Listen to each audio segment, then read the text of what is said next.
एक गांव में मोहन नाम का एक आदमी अपनी छोटी सी बेटी के साथ रहा करता था। उसकी पत्नी की मृत्यु अभी कुछ साल पहले ही हुई थी। वो अपनी बेटी के साथ अकेले ही उसके घर में रहा करता था। उसकी बेटी अभी 8 साल की थी। वो अपनी बेटी से बहुत प्यार करता था और उसके लिए कड़ी मेहनत करता था। वो अकेले ही घर से लेकर बाहर तक की सारे काम किया करता था। घर पे भी अपनी बेटी के लिए खाना बनाना, उसके कपड़े धुलने और उसके सारे काम करता था और बाहर जाकर भी नौकरी करता था। एक दिन उसके घर गांव की एक कमला चाची आती हैं और उससे कहती हैं। अरे कमला काकी, आइए काकी बैठिए। क्या बात है? आज बहुत सुबह सुबह कोई बात है क्या चाची? बेटा, मैं तुझसे एक बात करने आई थी। बेटा, अभी तो तेरी उम्र ही क्या है। तेरी पत्नी को गए हुए 2 साल हो गए और तेरी बेटी भी तो है एक। तू घर का काम भी करता है और बाहर का भी काम करता है कि ऐसे में तुम कितना थक जाते होगे बेटा। मुझे ये देखकर बहुत दुख होता है। बेटा, मेरी मानो तो तुम भी शादी कर लो, जिससे तुम्हारी बेटी को भी एक माँ मिल जाएगी और तुम्हें भी सहारा मिल जाएगा। बेटा, मैं तुम्हारे भले के लिए ही कह रही हूँ।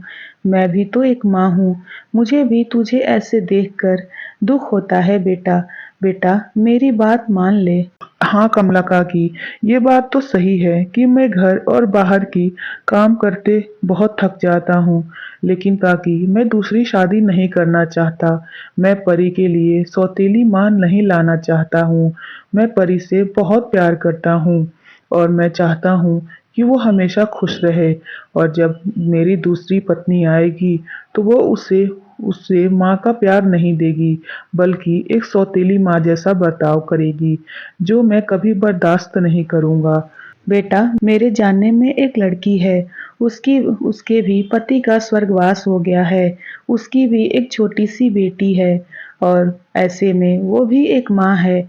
इसीलिए वो माँ होने के कारण वो तुम्हारी बेटी की भी बहुत ख्याल रखेगी, उसको भी माँ का प्यार देगी। बेटा, मेरी बात मानो तो मैं उससे तुम्हारी शादी की बात चलाती हूँ। लेकिन काकी। बेटा, एक बार मेरी बात मानकर तो देखो। ठीक है काकी, अगर तुम कहती हो तो मैं शादी के लिए तैयार हूँ। ठीक है बेटा, मैं तुम्हारी शादी की बात राधिका से बोलती हूँ। कमला चाची के कई बार समझाने के बाद मोहन शादी के लिए हाँ कर देता है। फिर फिर कुछ दिनों बाद मोहन और राधिका की शादी हो जाती है। राधिका की भी एक छोटी बेटी होती है। उसका भी पति इस दुनिया से गुजर चुका होता है। वो भी मोहन से शादी करके बहुत खुश हो जाती है। मोहन राधिका को शादी करके घर लाता है। उसे देखकर उसकी बेटी परी बहुत खुश हो जाती है। उसे ऐसा लगता है जैसे मानो फिर से उसे माँ मिल गई। लेकिन उसे कहाँ पता था कि वो उसकी सगी माँ नहीं, बल्कि उसकी सौतेली माँ है और उसके साथ इतना सौतेला व्यवहार करेगी। राधिका बहुत ही तेज औरत थी। वो अपने पति के सामने तो परी से बहुत प्यार करने का ढोंग करती थी।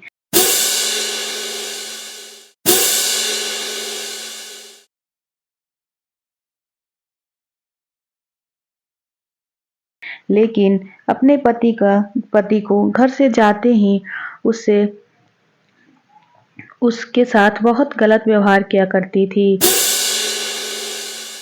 चल हट कलमुही, आ जाती है मुझसे मामा करने। अरे वो तो तेरे बाप के सामने तुझसे प्यार का ढोंग करना पड़ता है। नहीं तो अगर मैं तुझसे प्यार का ढोंग नहीं करूंगी तो वो ना जाने क्या करेगा, क्योंकि वो तुझसे इतना प्यार जो करता है। चल जा, मेरे चिपकने की कोई जरूरत नहीं है। मैं तुम्हारी माँ नहीं हूँ। मेरी तो सिर्फ एक ही बेटी है, वो है मेरी गुड़िया। तू जा, जाकर घर का सारा काम कर, ठीक है? और जा मेरे लिए एक कप चाय बना कर ले आ पहले। आ जाती है मुंह उठा के। अपनी सौतेली माँ को अपने साथ ऐसा बर्ताव करते देख परी को बहुत ही ज्यादा दुख होता है, लेकिन वो कुछ नहीं कहती। वो चुपचाप वहां से जाती है और घर के सारे काम करने लगती है। चल गुड़िया बेटा, हम लोग चल के कमरे में बैठते हैं और टीवी देखते हैं।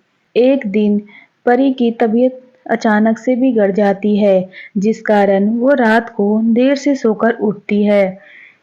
तभी वहां पर उसकी सौतेली माँ राधिका आती है और उसे इतनी देर सोते देखकर उससे कहती है, अरे वो महारानी, ऐसे कैसे पड़ी हो? अरे घर के काम के बचे हुए काम क्या तुम्हारी मरी हुई माँ आकर करेगी? चल उठ, उठ कल मुही, उठ कर सारे घर का काम कर। तू नहीं करेगी तो क्या मेरी बेटी और मैं करूंगी क्या? चल उठ। ठीक है माँ, मैं जा रही हूँ। मैं सारे काम कर दूंगी माँ, आप गुस्सा मत करो।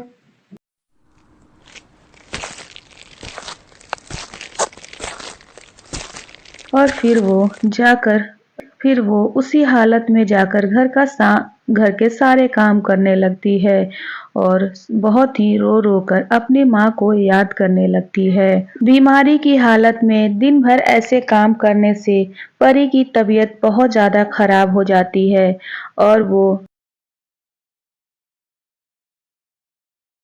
बेहोश होकर जमीन पर गिर जाती है। तभी वहां पर उसकी सौतेली माँ आती है और उससे कहती है, घर के बचे हुए काम क्या तुम्हारी मरी हुई माँ आकर करेगी? चल उठ, उठ कल मुही, उठ कर सारे घर का काम कर। तेरे बाप के आने का समय हो रहा है, उससे पहले ही तू घर के सारे काम खत्म कर। चल उठ, ए लड़की, चल उठ। जब वो ऐसा बोल रही होती है, तभी मोहन घर के पास आता है, लेकिन वो अंदर ना आकर दरवाजे पर ही खड़ा हो जाता है और सब कुछ सुनने और देखने लगता है। राधिका को अब परी के साथ ऐसा बर्ताव करते देख मोहन को बहुत ही दुख होता है और उसे गुस्सा भी बहुत आती है। फिर वो घर के अंदर आता है और राधिका को एक थप्पड़ लगाता है और फिर परी को, राधिका, तुम इंसान हो या राक्षस? तुझे दिखाई नहीं दे रहा है कि परी बेहोश पड़ी हुई है और तू उससे इस तरह से बकवास कर रही है?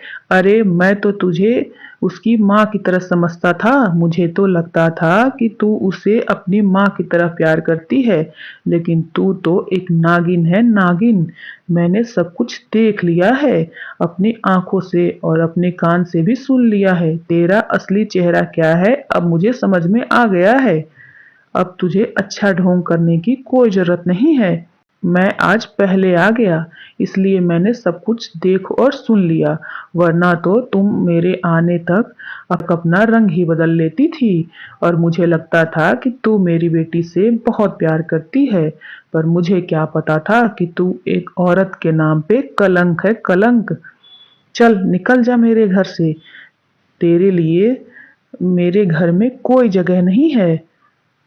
मैं मेरी बेटी से बहुत प्यार करता हूँ और कोई मेरी बेटी से इस तरीका का बर्ताव करे, ये मैं बिल्कुल बर्दाश्त नहीं कर सकता। चल जा, निकल जा मेरे घर से।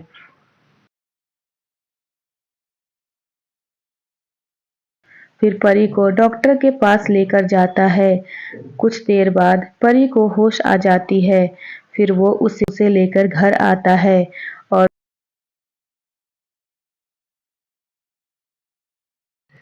क्यों तू गई नहीं अब तक मेरे घर से? मैंने तुझसे कब से कहा है कि निकल जा मेरे नजरों के सामने से। अब मेरे घर में तुम्हारी कोई जगह नहीं है। वो राधिका को घर से बाहर निकालने लगता है। तभी परी उससे कहती है, पापा, पापा, ऐसा मत करो। माँ को घर से बाहर मत निकालो पापा। वो जैसी भी है, वो मेरी माँ है ना। पापा, आप ही तो बोलते हो कि वो मेरी नई माँ है। मेरी माँ के जाने के बाद तो अब वही मेरी माँ है ना। पापा, उन्हें घर से बाहर नहीं निकालो। अगर वो चली गई तो मेरी माँ दोबारा वापस कैसे आएगी? पापा, मेरी माँ को घर से बाहर मत निकालो पापा। परी की बात सुनकर राधिका को अपनी गलती पर बहुत अफसोस होता है और वो रोने लगती है और फिर कहती है,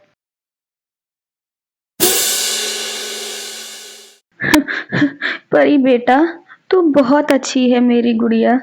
मैं तो तेरे साथ इतना गलत की, फिर भी तू मुझे माँ कह रही है और अपनी माँ समझती है।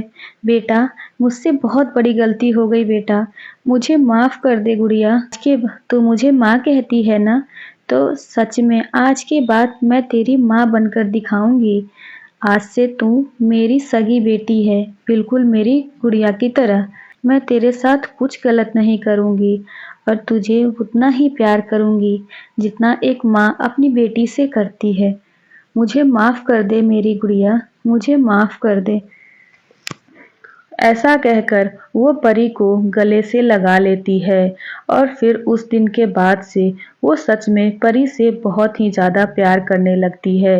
वो परी से अपनी बेटी की तरह ही प्यार करने लगती है। फिर खुशी-खुशी सब रहने लगते हैं।